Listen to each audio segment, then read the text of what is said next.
Welcome to Cook Master Tips. Today, we're making a creamy matcha latte that's both delicious and easy to prepare.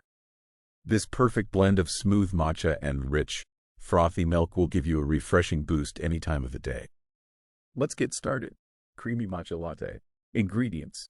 For the matcha latte: 1 teaspoon matcha powder, 1/4 cup hot water, not boiling, 1 cup milk, dairy or non-dairy, 1 teaspoon honey or sweetener of choice, optional, 1/2 teaspoon vanilla extract, optional.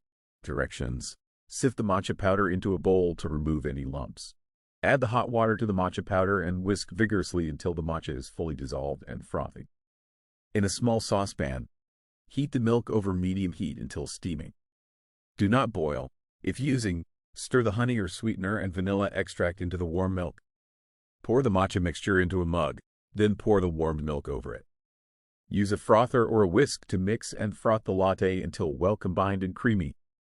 Serve immediately and enjoy. Prep time: 5 minutes. Cooking time: 5 minutes. Total time: 10 minutes. Kcal: 100 kcal per serving. Servings: 1 serving. Don't miss out on our latest recipes and cooking tips. Subscribe to our YouTube channel. See